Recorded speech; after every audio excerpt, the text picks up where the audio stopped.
আমরা কোন মাস কাটাচ্ছি এখন? সাইয়্যিদুশ শুহুর, 12 মাসের মধ্যে শ্রেষ্ঠতম মাস। এবং রমাদানের প্রতি রাতে জিবরিল আলাইহিস সালামের সাথে রাসূল সাল্লাল্লাহু আলাইহি ওয়াসাল্লামের মিটিং হতো।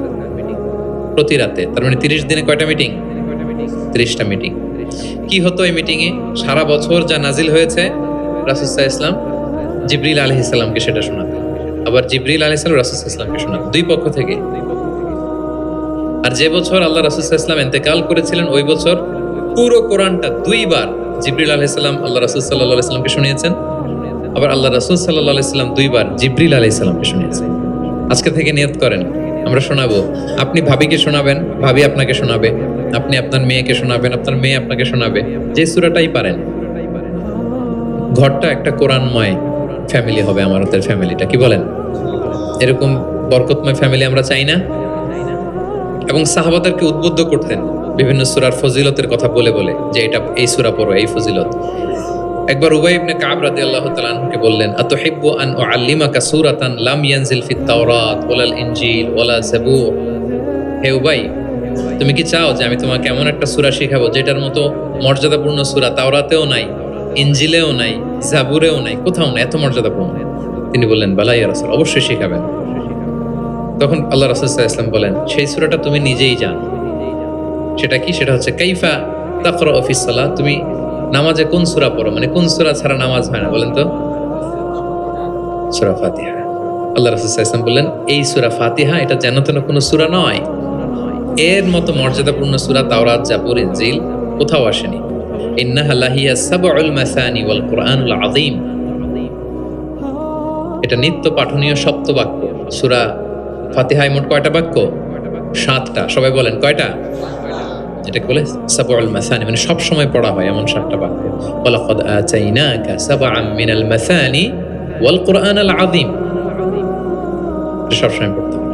আবু হুরায়রা রাদিয়াল্লাহু তাআলা আনহু বলেন যে আল্লাহ রাসূল সাল্লাল্লাহু আলাইহি ওয়াসাল্লাম একবার আমাদেরকে উৎসাহ দিয়ে বললেন যে একটা সূরা আছে, এই সূরার 30টা আয়াত, এই সূরা যদি কেউ তেলাওয়াত করে, এই সূরা কিয়ামতের দিন এই তেলাওয়াতকারীর পক্ষে আল্লাহর কাছে সুপারিশ করবে, এমনকি তর্ক করবে, যতক্ষণ আল্লাহ তাআলা তেলাওয়াতকারীকে জান্নাতি হিসেবে ঘোষণা না দেয়। বলেন তো কোন সূরা এটা? সূরা মুলক। অনেক মানুষ, আলহামদুলিল্লাহ শতাধিক মানুষ দেশে বিদেশে এয়ারপোর্টে আমাকে দেখা হইলেই বলে যে শেখ, আপনার সূরা মুলকের তাফসীর শুনে আমি সূরা মুলক মুখস্থ করেছি। আলহামদুলিল্লাহ, আমার সৌভাগ্য। অনেকে বলে যে সাইয়্যিদুল ইস্তিগফার আপনার আলোচনা থেকে শুনে মুখস্থ করেছি। তারপর অনেকে বলেছে যে আস্তাগফিরুল্লাহর আমলটা আপনার আলোচনা থেকে শুনে আমরা অভ্যস্ত হয়েছি। আলহামদুলিল্লাহ, এটা অভ্যাস করবেন। সূরা মুলক তেলাওয়াত করবেন। কয় আয়াত সূরা মুলকে? এক মাসে কয় দিন? প্রতিদিন যদি একটা আয়াত মুখস্থ করেন, 30 দিনে সূরা মুলক হয়ে যাবে না? কঠিন? বেশি কঠিন? করবেন। এভাবে ফজিলতের কথা বলে আল্লাহ রাসূল সাল্লাল্লাহু আলাইহি ওয়াসাল্লাম সাহাবাদেরকে উদ্বুদ্ধ করতেন। গত বছর আমার একটা বই এসেছে, কোরআনের উপর এক নজরে কোরআন, নাম শুনেছেন না আপনারা? সবগুলো সূরার ফজিলত আমরা ওখানে নিয়ে এসেছি। 114 সূরার ফজিলতকে আপনি পাবেন, এবং পড়লে আপনার আরো বেশি মন চাইবে সূরাটার তাফসীর জানতে, অর্থ জানতে, মুখস্থ করতে। এই সূরার ফজিলত কি, সূরার মূল আলোচনা কি, এই সূরা নাজিলের প্রেক্ষাপট কি, এর মধ্যে লেসন কি, মেজর থিম কি, আমি যেভাবে তাফসীর করে আপনাদেরকে শোনাই, ওইভাবেই সহজ করে করে প্রত্যেকটা সূরা 5 থেকে 6 পৃষ্ঠায় কভার, যত বড় সূরা হোক, একেবারে সামারি নিয়ে এসেছি। যাদের সংগ্রহে আছে এই রমাদানে পড়বেন, খুব সহজ মনে হবে। যে সূরাটার অনুবাদ করতে মনে চায়, আগে এক নজরে কোরআন থেকে একবার রিভাইজ দিয়ে নেবেন, অনুবাদটা সহজ মনে হবে। যে সূরাটার তাফসীর জানতে মনে চায়, আগে এক নজরে কোরআন থেকে একবার পড়ে নেবেন, একেবারে ক্রিস্টাল ক্লিয়ার, সহজ হয়ে যাবে। দাজ্জালের ফিতনা থেকে বাঁচতে আল্লাহ রাসূল সাল্লাল্লাহু আলাইহি ওয়াসাল্লাম সূরা কাহাফের প্রথম 10 আয়াত মুখস্থ করতে বলেছেন। আল্লাহ রাসূল সাল্লাল্লাহু আলাইহি ওয়াসাল্লাম ইরশাদ করেন, মান হাফিদা 10 আয়াতিন মিন আউয়ালি সূরাতিল কাহফি উসিমা মিন ফিতনাতিদ দাজ্জাল, যে সূরা কাহাফের প্রথম 10 আয়াত মুখস্থ করবে সে দাজ্জালের ফিতনা থেকে মুক্ত থাকবে ইনশাআল্লাহ। মুখস্থ করবেন সূরা কাহাফের প্রথম কয় আয়াত? 10 আয়াত।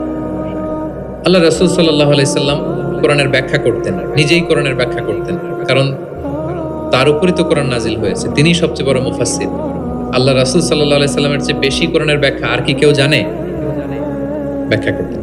একবার তিনি আল্লাযীনা আমানু ওয়ালাম ইয়ালবিসু ঈমানাহুম বিযুলমিন উলাইকা লাহুমুল আমনু ওয়া হুম মুহতাদুন। আর ঈমানের সাথে জুলুমকে মেশায়নি, তাদের জন্য আছে নিরাপত্তা এবং হেদায়েত। সাহাবারা অবাক হলেন যে ইয়া রাসূলুল্লাহ, আমাদের মধ্যে এরকম কে আছে যে ঈমানের সাথে জুলুম মিশায় নাই, মানে ঈমান আনার পরে কোনো পাপ করি নাই, কম বেশি পাপ তো আমাদের হয়েছে, জুলুম তো হয়েছে, তাহলে আমরা কি নিরাপত্তা হেদায়েত পাবো না?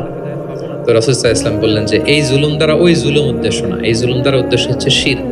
এই জুলুম দ্বারা উদ্দেশ্য কি? এই যে ব্যাখ্যা করে দিচ্ছেন, সাহাবীদের ভুল ধারণা ভাঙায় দিচ্ছেন। তিনি বলতেছেন, তোমরা কি লোকমান আলাইহিস সালামের ওই নসিহত পড়ো নাই যে লা তুশরিক বিল্লাহ ইন্না শিরকা লা যুলমুন আযীম? ওনার ছেলেকে বলতেছেন যে বাবা, শিরক করো না, শিরিক সবচেয়ে বড় জুলুম। শিরিক সবচেয়ে বড় কি? কারণ এই জুলুমটা মানুষ কার উপর করে? আল্লাহর উপর করে। তাহলে জুলুম মানে হচ্ছে এই আয়াতের মধ্যে শিরক। তাহলে স্বয়ং রাসূলুল্লাহ সাল্লাল্লাহু আলাইহি ওয়াসাল্লাম নিজে ব্যাখ্যা করে দিয়েছেন, সাহাবারা ওনারা ক্লিয়ার হয়ে গেলেন। কোরআনে যারা অধিক পারদর্শী তাদেরকে রাসূল সাল্লাল্লাহু আলাইহি ওয়াসাল্লাম প্রায়োরিটি দিতেন। কি দিতেন? প্রায়োরিটি। আল্লাহ রাসূল সাল্লাল্লাহু আলাইহি ওয়াসাল্লাম বলেছেন, ইয়া উম্মুল কওমা আকরাউহুম লিকিতাবিল্লাহ। একসাথে ধরেন যে অনেকে হয়েছেন, তো ইমামতি করবে কে? আমরা 5 ভাই একসাথে হইছি, নামাজের সময় হইছে, ইমামতি কে করবে? হ্যাঁ, যে কোরআন ভালো জানে। আকরাউহুম লিকিতাবিল্লাহ, আল্লাহর কিতাব যে বেশি জানে, বেশি ব্যাখ্যা জানে, বেশি মুখস্থ সে। আচ্ছা, ওয়া ইন কানাত কিরাআতুহুম সাওয়া, যদি তাদের সবার কেরাত সমান হয় তখন রাসূল সাল্লাল্লাহু আলাইহি ওয়াসাল্লাম বলেন ফাইয়া উম্মুহুম আকদামুহুম হিজরাতান, তাহলে যে আগে হিজরত করছে সে, মানে তখন আগে হিজরত, যে আগে হিজরত করেছে তাদের মর্যাদা বেশি ছিল। ফা ইন কানু ফিল হিজরাতি সাওয়া, হিজরতেও যদি সমান হয়, ধরেন যে 5 জন একসাথে হিজরত করছিল, এই 5 জন মিলে এখন নামাজ পড়ে, তো এখন কে? আল্লাহ রাসূল সাল্লাল্লাহু আলাইহি ওয়াসাল্লাম বলেন ফাইয়া উম্মুহুম আকবারুহুম সিন্নান, যার বয়স বেশি সে, যে সিনিয়র সে ইমামতি করবে। তাহলে সবচেয়ে বেশি অগ্রাধিকার কাকে দিলেন? যে কোরআন বেশি জানে। এবং তিনি দোয়া করতেন, আল্লাহ কোরআনকে আমার হৃদয়ের বসন্ত বানিয়ে দেন, আল্লাহ আমার অন্তরের জ্যোতি বানিয়ে দেন, আল্লাহ আমার কষ্ট দূরের কারণ বানিয়ে দেন।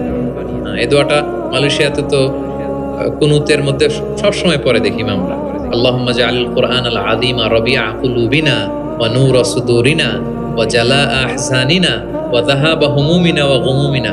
শুনছেন না আপনারা?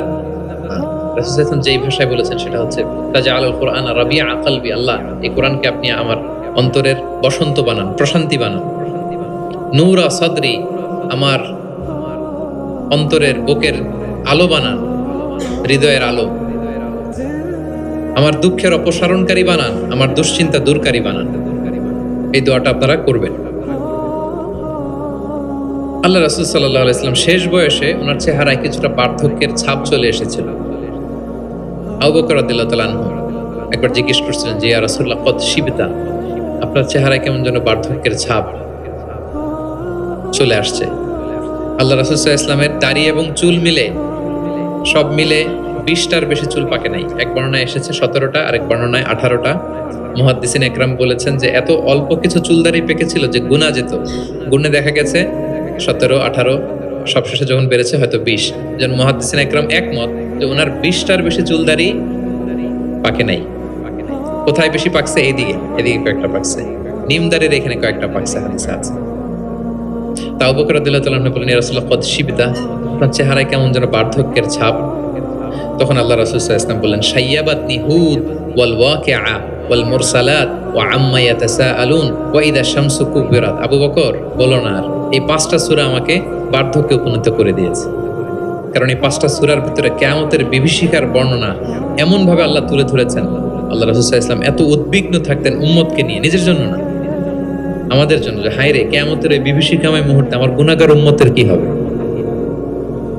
ওই কঠিন পরিস্থিতিতে আমার উম্মতের কি হবে। এটা যখন ভাবতেন, এই 5টা সূরা পড়তেন, কিয়ামতের বিভীষিকাময় এই পরিস্থিতি দৃশ্যায়নের চিন্তা মানুষ পটে, কল্পনা পটে চিন্তা করতে করতে ওনার মধ্যে বার্ধক্যের ছাপ চলে আসছে কোরআন পড়তে পড়তে, উম্মতের চিন্তায়। সব নবীকে আল্লাহ তাআলা একটা স্পেশাল দোয়া করার সুযোগ দিয়েছিলেন, আর সব নবীরা ওই দোয়া দুনিয়াতেই করেছে, একমাত্র আমাদের প্রিয় নবীজি ছাড়া।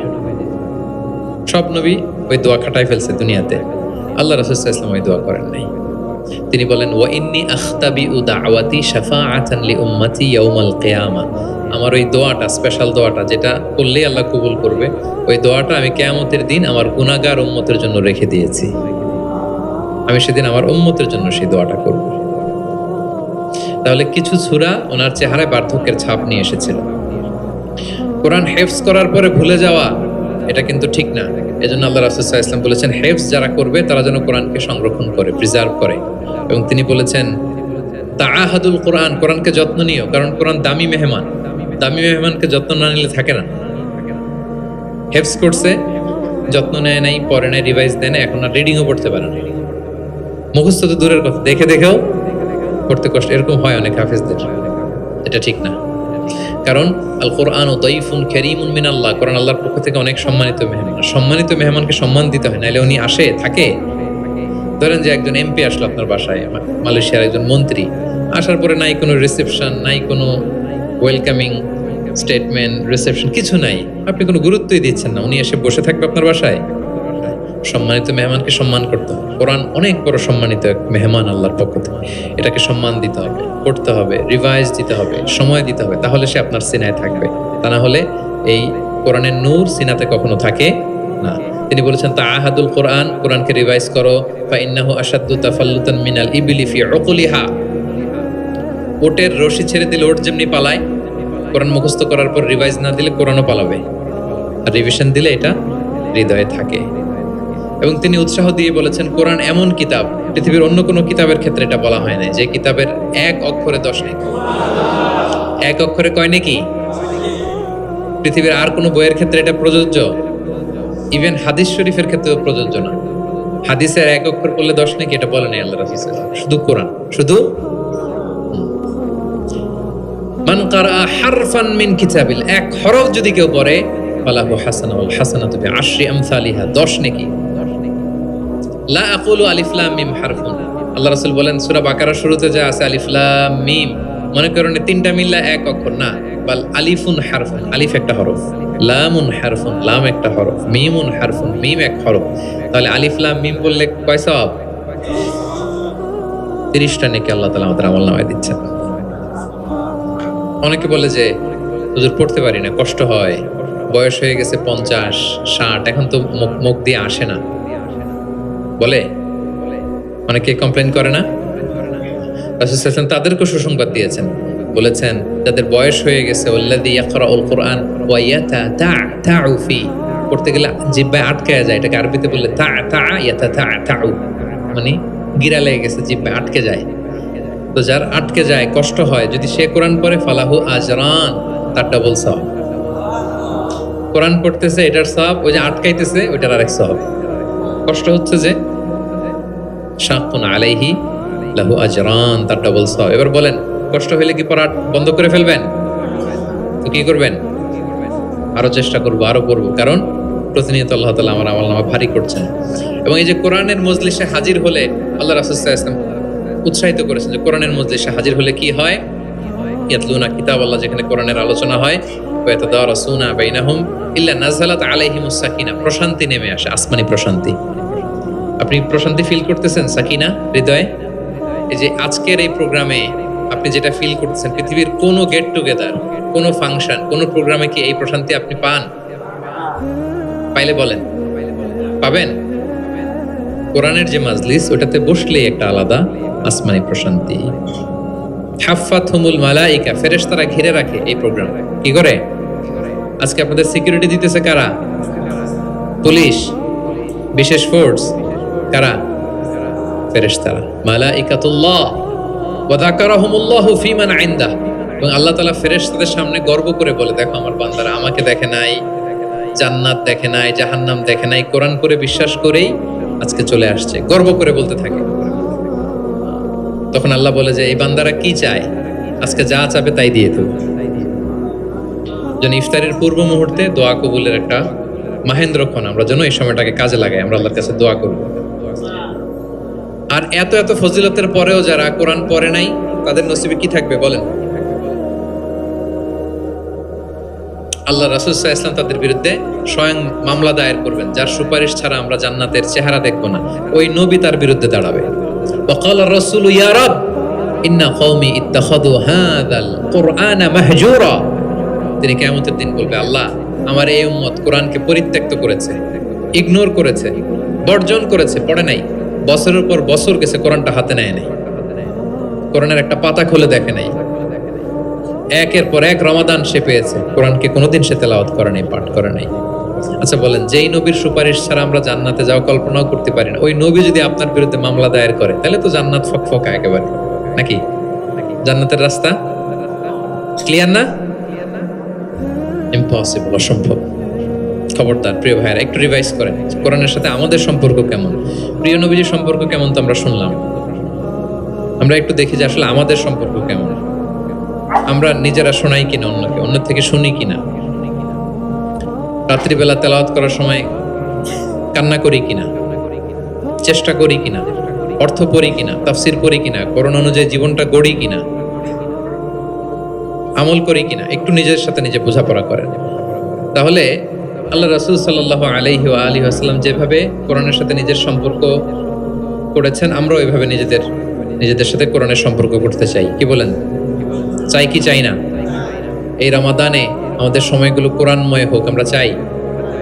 ধীরস্থির ভাবে পড়বেন। আজকে তো আমরা বললাম কিভাবে পড়বেন, 4G গতিতে নাকি 5G স্পিডে, তার তেলের সাথে স্পষ্টভাবে ধীরে ধীরে। অনেকে কোরআনের খতম তুলতে যায়, কোরআনের খতম দেয়া ফেলায়, লানত করবে কোরআন তাদের প্রতি। এটা করবেন না আমার প্রিয় ভাই, ধীরস্থির ভাবে তেলাওয়াত করুন। কোরআনের বঙ্গানুবাদ পড়ুন, এক নজরে কোরআন। এটা আমরা তৈরিই করেছি, এরকম বই বাংলা ভাষায় হয় নাই। বাংলায় মাশাআল্লাহ অনেক অনুবাদ হয়েছে আলহামদুলিল্লাহ, অনেক বাংলায় তাফসির হয়েছে আলহামদুলিল্লাহ, কিন্তু কোরআনের সার নির্যাস আসে নাই। ইংরেজিতে আমি পেয়েছি, আরবিতে কিছু বই পেয়েছি, কিন্তু বাংলায় হয় নাই। অনেক সাধনার ফসল এটা, হাতে নিলে বুঝতে পারবেন যে কি শ্রম দেয়া হয়েছে, এটা সহজ করে আপনাকে বুঝায় দেওয়া হবে, সেটা পড়বেন। এবং যে সূরাগুলোকে আল্লাহ রাসূল সাল্লাল্লাহু আলাইহি ওয়াসাল্লাম বিশেষভাবে তেলাওয়াত করতে বলেছেন, তেলাওয়াত করবেন। সূরা কাহাফ জুমাবারে তেলাওয়াত করবেন, করেন তো? কোন সূরা? সূরা কাহাফ। ফজরের পরে সূরা ইয়াসিন, ফজরের পরে মাগরিবের পরে ওয়াকিয়া পড়বেন, মাগরিবের পরে এশার পরে সূরা মুলক, এশার পরে রাতে ঘুমোতে যাওয়ার আগে সূরা বাকারার শেষ 2 আয়াত আমানা রাসূল করেন। মান ক্বারা আয়াতাইন মিন আখিরি সূরাতিল বাকারাতি ফি লাইলাতিন কাফাতা, আল্লাহ নবী বলেন, যে ব্যক্তি রাতে ঘুমোতে যাওয়ার আগে সূরা বাকারার শেষ 2 আয়াত পরে ঘুমাতে যায়, ওই রাতের সেফটি, সিকিউরিটি, প্রোটেকশনের জন্য এই আয়াত 2টাই যথেষ্ট হয়ে যায়। সূরা বাকারার শেষ 2 আয়াত পড়বেন, 3 কুল পড়বেন, 3 কুল, কুল আস-সালাসা, 3 কুল, কুল হুয়াল্লাহু আহাদ, কুল আউযু বিরাব্বিল ফালাক, কুল আউযু বিরাব্বিন নাস। 3 কুল পড়বেন ফজরের পরে, মাগরিবের পরে, বিছানায় ঘুমোতে যাওয়ার আগে। আল্লাহ রাসূল সাল্লাল্লাহু আলাইহি ওয়াসাল্লাম এগুলো পরে হাতে ফু দিতেন, লম্বা একটা ফু দিয়ে সারা শরীরে এরকম মেসেজ করতেন, মাস্তাতা, যতটুকু সম্ভব হয়। তাহলে এটা special protection from your Lord. হ্যাঁ, শয়তানের বিপরীতে, ব্ল্যাক ম্যাজিক, জাদু টোনা বানের বিপরীতে প্রোটেকশন নিলেন কার কাছ থেকে? এই ওজিফাগুলো পালন করবেন। যদি করেন, আপনার জীবন প্রশান্তিময় হবে, আপনার জীবনের সব হতাশা দূর হবে, ডিপ্রেশন দূর হবে, হ্যাঁ, আসমানি প্রশান্তি নেমে আসবে ইনশাআল্লাহ। আল্লাহ তাআলা আমাদের সবাইকে কথাগুলো বোঝার ও আমল করার তৌফিক দান করুক। আমরা পড়ি।